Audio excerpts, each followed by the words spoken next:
Story பார்க்கலாமா? किसी शहर में दर्जी के एक दुकान थी. ஒரு நகரத்தில் டைலர் ஷாப் ஒன்று இருந்தது. ஒரு दुकान सड़क के पास थे. அது வந்து சாலையோரம் இருந்தது. एक हाथी नहाने रोज उस सड़क करता था. அது அந்த ஓரமாக வந்து ஒரு யானை குளிக்கிறதுக்காக போயிட்டு இருந்தது. दर्जी उस हाथी को रोज केल दिया करता है.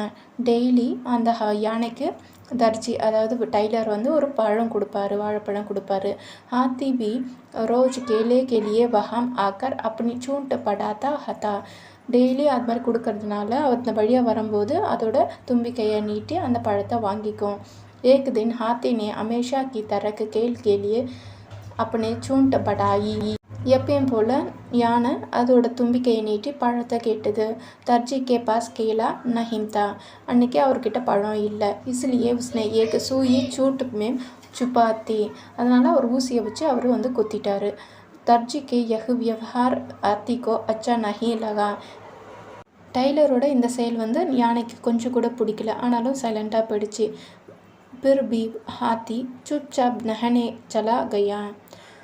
குளிக்கிறதுக்காக போயிடுச்சு சைலண்ட்டாக. वापस में आते समय हाथी ने अपने चूंट में गंदा पानी भर लिया. திரும்பி வரும்போது அதோட தும்பிக்கையில் ஒரு கெட்ட தண்ணியை எடுத்துகிட்டு வருது, நிரப்பிட்டு வருது. उसने दर्जी के दुकान पर वहाँ गंदा पानी डाल दिया. दर्जी டைலரோட ஷாப்பில் அந்த அழுக்கு தண்ணியை ஊற்றிடுது. इससे दुकान में रखे सारे नए कपड़े खराब हो गया. அதனால் கடையில் இருந்த புதிய துணிகள் எல்லாம் வீணாக போயிடுது. अब दर्जी பச்தானே லஹா.